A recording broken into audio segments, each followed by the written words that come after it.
Chicks dig the long ball, right? So today I'm talking about 10 players I think can hit more home runs in 2026 and how that can affect your fantasy team on today's action-packed episode of Locked On Fantasy Baseball.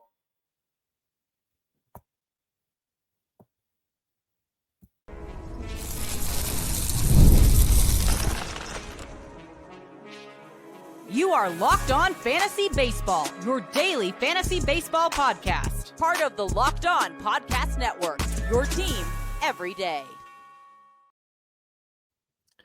Hello, fantasy baseball fanatics. I'm Dominic Martino, riding solo today, and welcome to the Locked On Fantasy Baseball podcast, part of the Locked On Podcast Network, now the #1 sports podcast network. Thank you to our everydayers and new listeners for making us your first listen each and every day.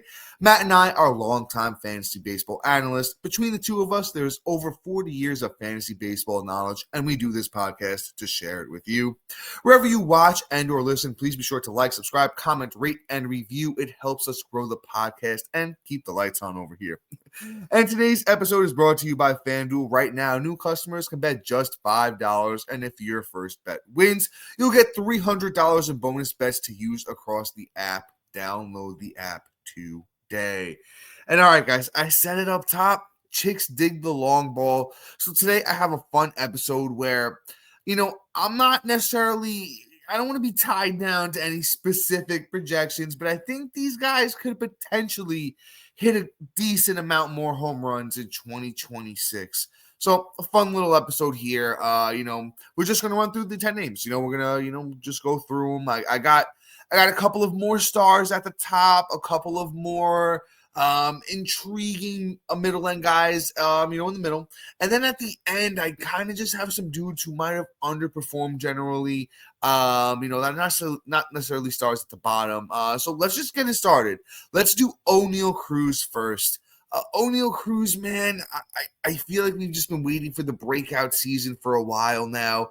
And who's not to say, he's only going to be age 27 in 2026, right? So we've seen, Buxton had a pretty strong year last year.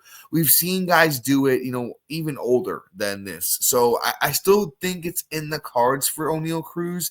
And, man, he's just a big dude. He's 6'7", 240. He's not that much smaller than an Aaron Judge, right? If you see him next, like even an Ellie De La Cruz, Oneil Cruz is just a monster of a man. The underlying stuff backs up that he should be hitting for more power. Let's just run through the numbers first before I even get into that. 135 games played for Oneil Cruz in 2025.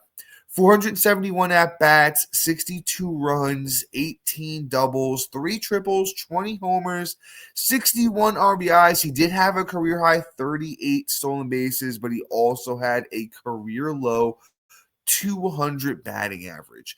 Now, like I said, let's do a little bit of the underlying stuff. Oneil Cruz is just, if not the best, right near the best at a lot of these underlying statistics that kind of predict or should at least predict some power. Average exit velocity in 2025 for Oneil Cruz was in the 100th percentile, which was 95.8. His barrel percentage, which was 17.9, was in the 97th percentile. His hard hit percentage, 98th percentile at 56.6. His bat speed was in the 100th percentile at 78.8. There's a couple more things. He could square the ball up a little bit better. He could find the sweet spot a little bit better. But if he wasn't at the top, he was right near it in the 4 other categories I talked about, which should predict that he could be hitting more than 20 home runs in, the 5 or the 471 at-bats he played in. I think Oneil Cruz is a 30-30 threat easily. Honestly, I wouldn't be shocked if Oneil Cruz hit 35 home runs and stole 40-plus bases. He's also in the 93rd percentile of sprint speed. For a guy that's his size, his age, the profile, the underlying stuff, I really like Oneil Cruz going into 2026. We don't have to pay the big price like we did last year or in years past. I'm pulling it up. Bear with me here. where he's going right now in current ADP, which I'm using NFBC ADP, which is currently out there. 120 drafts done on there so far. Oneil Cruz is coming off the board as the 19th outfielder, pick 84. Still feels a little bit high for me, but outfield's a little bit thinner than we think. I kind of wanted to see where what the price we were paying last year for Oneil Cruz was. I do have the handy dandy ADP pulled up from last year, so it shouldn't be too hard to get. Okay, 40 pick discount. Last year Oneil Cruz was coming off the board at pick 42, so that's not bad. We're getting the discount. I like Oneil Cruz a lot. I hate the Pirates team. It really limits his upside of what he can do as far as the counting stats. Even if he hits 30 plus home runs and steals 40 plus bags, 80-80 might be the upside unless this Pirates team, gets some of these young guys up there, the Connor Griffins, et cetera. And they make some noise and this, other players just start to click. But Oneil Cruz is going to be the catalyst of it all, if you ask me, or, potentially, needs to be the catalyst of it all if this Pirates team wants to be anything better than abysmal. I do apologize to any Pirates fans out there, but I'm just, I'm just speaking facts. So it kind of is what it is. I do love me some Oneil Cruz. So at least, guys, give me that, Pirates fans out there, if you guys are listening to this. I do think, like I said, there's a lot of upside here. I do like the price, and I like the player as well. So, let's get us some Oneil Cruz and hope for that bounce back, or potentially even I still would call it a breakout, to be honest with you, because even Oneil Cruz's best year in 2024 is still just he still left me wanting more anyway. So I will still call it a breakout if Oneil Cruz goes 30-40 this year with like a 250 plus batting average. That's some good counting stats. But let's move on to this next guy. Let's move on to somebody who has already kind of broken out, but injuries last year messed him up. It's Jackson Merrill of those San Diego Padres. I love me some Jackson Merrill, and he's just another younger player who I really think could tap into some power. I thought it was gonna happen this past year, but once again only played in 115 games, kind of limited what we saw from the young Jackson Merrill. And then even when he was out there, he really wasn't himself. So that's why we like to deep dive things here. Even with the injury played season, like I said, well, let's do the stats first, Dom. Let me not get too ahead of myself here. 115 games played for Merrill in 2025, 440 at-bats, 59 runs, 25 doubles, 6 triples, 16 homers, 67 RBIs, and 264 batting average. And just for power purposes, Merrill in his rookie season in 2024, 156 games, 24 bombs. Underlying stats, even let's do the hurt year, this last season in 2025, still barreled the ball well, 82nd percentile at 13%. And his sweet spot, found the sweet spot pretty well. He was the 99th percentile there at 42% of the time. Hard hit rate, average exit velocity, bat speed, all in the mid-range between 46 and 48 percentile for those. I think Merrill can be a lot better than this. I think Merrill's another dude that, big dude, 6'3", 195. And if we go back to 2024, a lot of those things move up. The barrel percentage is up there in the 78th percentile. The hard hit rate in the 68th percentile. Average exit velocity in the 70th percentile, and even that sweet spot stayed up there high in the 94th percentile. So Jackson Merrill was just, was elite in 2024. I think it's going to be awesome from the kid this year, and he's going off the board as the 14th outfielder. That's pick 70. Let's see where the discount on Merrill is from last year, if there even is one. He was the 12th outfielder last year. Well, not last year anymore, but in going into 2025, and that was at pick 27. So another guy that we're getting a really good discount on that I just think we could take real advantage here with a guy like Jackson Merrill because he's going to be really good. He's shown it. The underlying stats in a bad year last year still show that, hey, Jackson Merrill could still hit for more home runs. I think there's 30 home run upside, 100 RBIs with a 270, 280 batting average. To be honest with you, what did the underlying stuff say? Yeah, underlying stuff for even last year in 2025 said 270 batting average is what they were projecting. So I still think that Jackson Merrill can be elite, and what a great price to get him at. Honestly, that's crazy to see that he's going at pick 70. I love that. But before we move on, and we talk about some guys that might not be, getting huge power, but definitely a power upgrade: Michael Harris, Lawrence Butler, Josh Young. Was Brice Turang's power, gains in the second half real? We'll talk about those names and more coming up next. And all right, guys, I want to talk to you about my friends over at FanDuel. The NBA is back, and there's no better place to get in on the action than FanDuel, the official sports betting partner of the NBA. Even if you missed the start of the game or want to ride the hot hand, FanDuel has live bets on everything from who will score next to fourth quarter comebacks. Plus, you can even combine your live bets into a same game parlay for a shot at a bigger payout. It keeps every game exciting, especially when your team's making that late game push.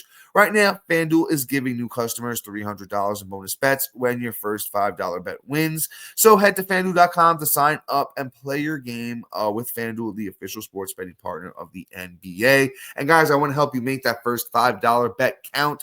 And so, to do that, honestly, Giannis is hurt out in Milwaukee. Let's go with Ryan Rollins. He's been impressive this year. Points, assists, threes. That's about where I'm drawing the line, but I really do like Rollins. And then if you want somebody else, Stephen Castle's back over in San Antonio. Points if they're giving you a good line. He does pass the ball pretty well too, so assists. And Dylan Harper's being over there good in San Antonio too. Maybe points on him. But guys, we're doing all of that over at FanDuel, so let's do that today. And all right, folks, thank you for making Locked On, Fantasy Baseball your first listen of the day. And, thank you for making Locked On the #1 sports podcast network, guys. It means so much to us over here at Locked On that you support the network, and just have made us #1. It just really means the world to us. So thank you for the support. Means the world. All right, guys, let's keep pushing though, because I know you guys are here for some fantasy baseball. And listen, I'm going to give it to you. Let's talk about my boy, Michael Harris, right? Like O'Neal Cruz, he's been around, a bit. And he's been even around longer than Cruz. But I don't know if I would, and you guys are going to argue with me on this one probably, so I'm not even going to say it, but I still think Harris has room to grow from the player that we've seen so far, right? I'm going to leave it like that. He did hit a career-high 20 home runs in 160 games this past season. I still think there's more. His first 2020 season as a 24-year-old Michael Harris, 249 batting average. Let's dig a little bit deeper here. He did play a lot of games this past season, but I really think, it was just a gigantic second half for Michael Harris, right?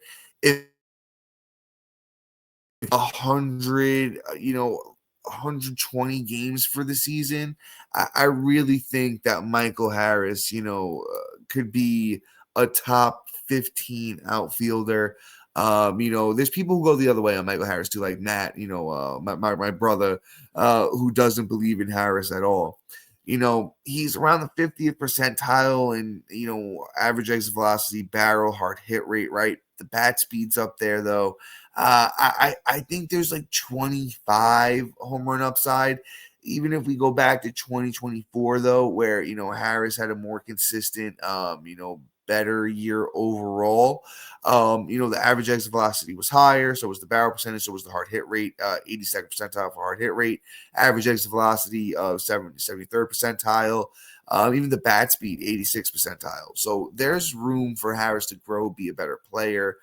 We've seen it in the past. We've seen him hit 297 in 2022, 293 in 2023. So if we catch that happy medium where Michael Harris hits, 275, 280 with 25, 26 home runs, and the runs and the RBIs can be better, right? The 86 RBI career high last year was great. I'm not mad at that at all, but I still think there's room for a guy like Michael Harris to be better than we've seen. Even the sprint speed, 79th percentile. Last year he only stole 20 bags, or in a year where steals were up. So I think Michael Harris not only can grow in the power department, it's just somebody that I know I'm going to have shares of him. Let's see what the ADP is on him. I know it's definitely lower than Jackson, Merrill, and Cruz, guys we talked about. Michael Harris, 23rd outfielder off the board so far, pick 95, way later than he was going last year, for sure. Michael Harris last year was coming off the board at pick 47, 19th outfielder. So I like it. ADP is, the price is really good. I think we'll get good ROP, my buddy Matt's term, return on pick for a guy like Michael Harris. But let me keep things moving. Let's move on to Lawrence Butler, who was supposed to be this big breakout player, and listen, I was on the bandwagon. I might have been in the front of the Lawrence Butler bandwagon with a t-shirt on and holding up a sign that says, Bash Bros on it, or new Bash Bros on it with Lawrence Butler, right? So, and Brent Rooker. So, I mean, I don't know. It was just a tough year where, Lawrence Butler played in 152 games and he only had 21 home runs. And in 2024, Butler played in 125 games. He hit 22 home runs. It was one more home run in about 27 less games. So make that make sense, right? It doesn't. It doesn't. I think Lawrence Butler had a little bit more pressure on him this year. He was going into the year like everyone eyes on him. Teams were game planning against him. Just the numbers were down. I don't even want to talk about the underlying stats. I know he really wasn't hurt or anything like that, but he had some good showings here and there. Just wasn't a great season overall. If you look back to 2024, though, average exit velocity, 80th percentile at 91.1% for Lawrence Butler. Barrel percentage at 11%, which is 75th percentile. And, his hard hit percentage, Lawrence Butler, was even in the 83rd percentile, which was 47.4%. I like what the kid does, and he was even above average in finding the sweet spot, and bat speed 83rd percentile. So almost everything that you want to see for power, Lawrence Butler was checking those boxes. Somebody I think could easily come back this year and hit 30 home runs, maybe not the batting average, getting necessarily like crazy high or anything like that. But I think Butler could hit 240, 250, 30 home runs. I think the RBIs can be nice. I think the runs can be really good depending on where he's in the lineup. Same thing for RBIs.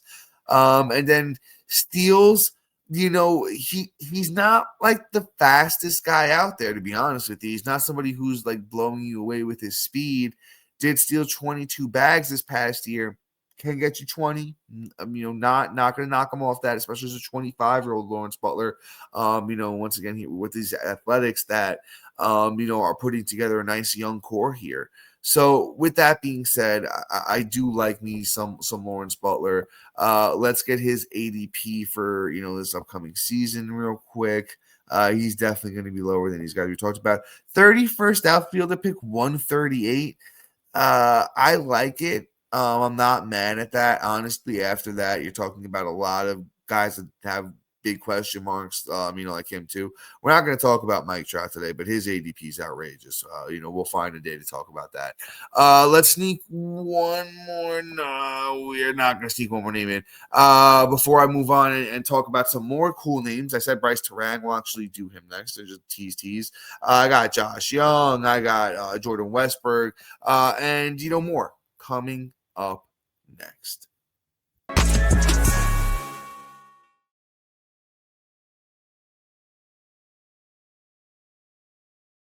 All right, folks, I need to talk to you about my friends over at Game Time. And listen, the World Cup is coming back to North America for the first time since 1994. And with 48 teams for the first time ever, it's going to be massive. But let's be honest, getting tickets is usually the hardest part. That's why Game Time, the Game Time app is clutch.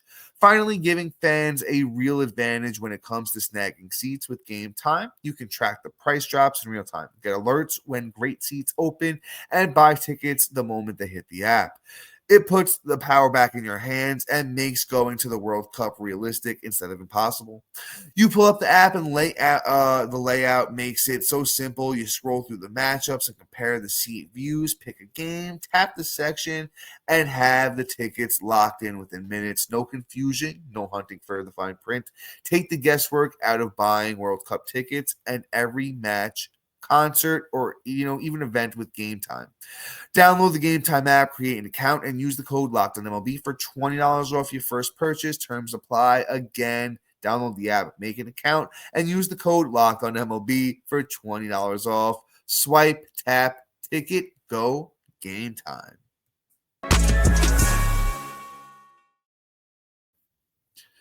And all right, guys, I promise you nothing but pure fantasy baseball the rest of the way. So let's keep things going. I promise you some Brice Turang. Let's talk about some Brice Turang. Brice Turang is somebody that we were drafting, expecting a lot of steals. And when I say a lot of steals, Brice Turang, if I remember correctly, he was 50 plus steals in 2024, right? It was exactly 50 steals on the dime.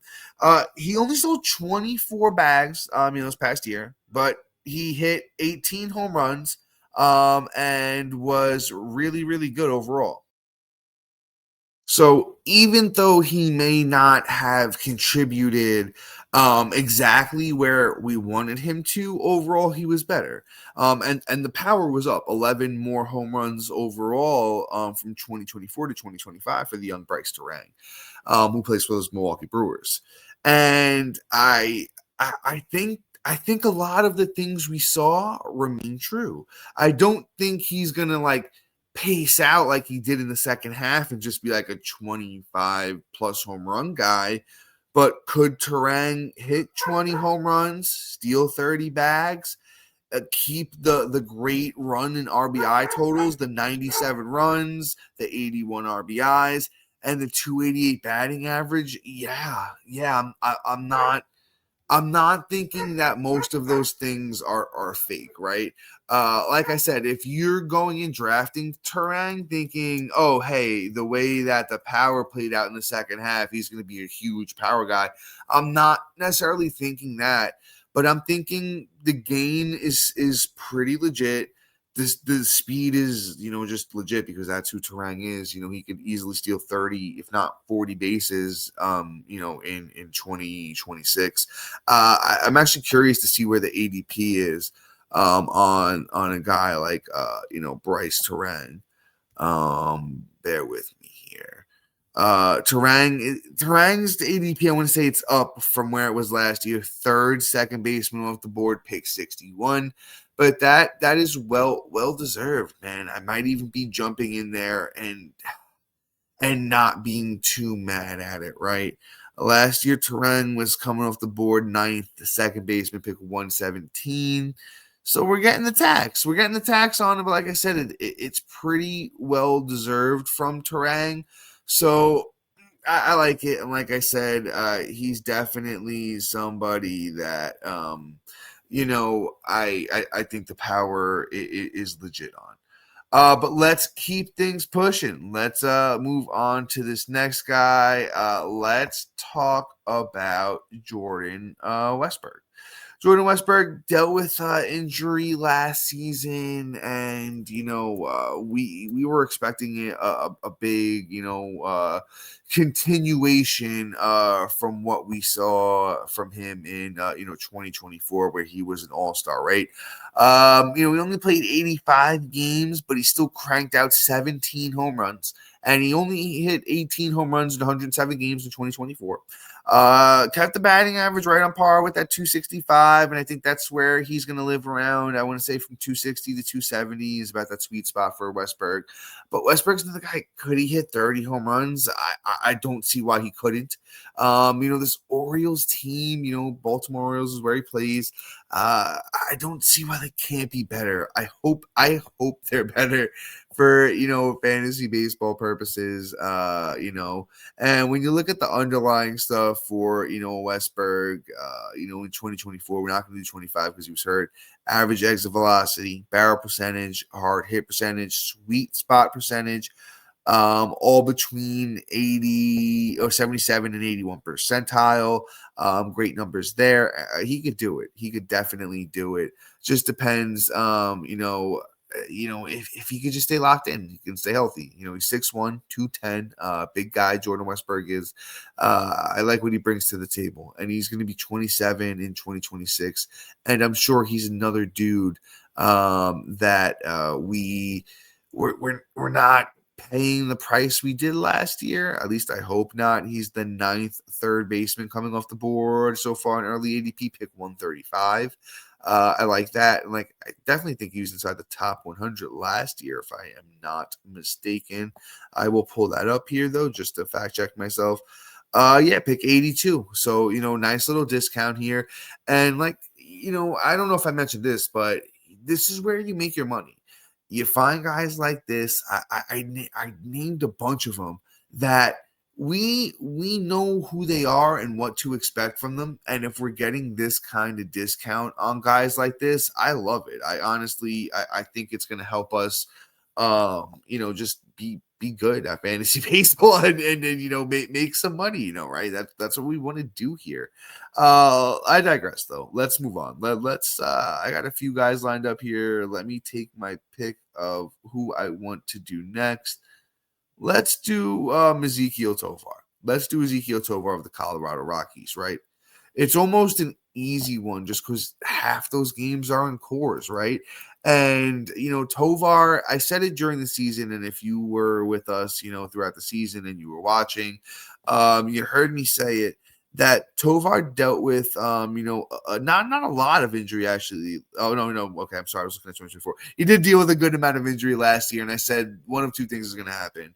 Tovar is going to come back from the injury, and he's going to rake, and we're going to have to pay up for him in 2026, and it's going to suck, right? It's going to be good for your fantasy teams at the end of the year, right? It would have been, but, it's going to suck for 2026. That didn't happen. Tovar struggled, it was 95 games this year, 360 at-bats, only 9 home runs.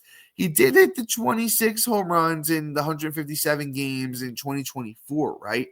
But, I think that's right there with what he could do. So, he goes down to the 9 home runs last year. We're going to get the discount, which I'm going to talk about right now, on Price, which he's going to be coming in, I want to say free 99. Tovar, 19th shortstop off the board, pick 220. I'm going to have Tovar everywhere, to be honest with you. The kid's still super young. He's going to be 24 years old in 2026. And the upside's through the roof with a kid like Tovar because he hasn't even tapped in to the steals potential that we've seen in the minors. The kid is super fast. He might be like the steal, one of the steals of the draft. I don't want to look at the underlying stuff too much for 2025, but I do want to point out he was in the 99th percentile of finding the launch angle, like sweet spot. So that's a great sign. But if you go back to 2024, the power stuff doesn't look great either. But man, for a guy who plays half his games in Coors and he's young and he's 6 feet tall, I think he's gonna hit for a decent amount of power. Quick quick second here, quick thought. I don't have too much time left, but a quick thought on Christian Encarnacion-Strand, CES, if you don't know, is the nickname. If you watch on YouTube and you see it there on the side, that's where that comes from. Strand is a big man at 6'4", not 6'4", 6 foot, 224 pounds. Underlying stuff, it doesn't really have a great track record here in the bigs because he just hasn't had enough at bats. But man, he could easily hit 35 home runs. That's a prediction I'll stand on if he can get the at bats and stay healthy. Neither of those things really happened last year for Strand, just because, listen, the Reds have a lot of mouths to feed. And, he was injured. It was only 36 games last year. But if you look at the minors for, CES, Mr. Strand here, he had some good seasons. He definitely did. He had 32 home runs back in 2022. That was in 122 games, 20 home runs in 67 games. When you look back at, 2023, the kid's really good. He's, he has a lot of upside. He's going to be 26 years old. I hope he's going to get a chance to get every day at bats. To be honest with you, I haven't dug deep into the Reds depth chart yet, which I can do here. Actually, I got there a lot quicker than I thought it was going to be able to. If you bear with me a second, I'll pull it up and let you guys know if he is projected to get those every day at bats. Maybe, potentially, kind of just it depends on if Sal Stewart is going to be there, I'll be honest with you. So let's see what the Reds want to do. Guys, but that is it for today. Shout out to our everydayers and new listeners for making Locked On Fantasy Baseball your first listen each and every day. And, after us, for your second listen, go check out the all-new Locked On MLB Game Night, every game, every night, all season long. Get local analysis on a national scale. Find out MLB Game Night on Locked On, MLB on YouTube, wherever you listen to your podcast. And also, guys, the Everydayers Club is starting up, very, very soon for us. We'll have more info and details for you guys on that in the link in our bio. And then check out the newsletter as well. But guys, until next time, see you.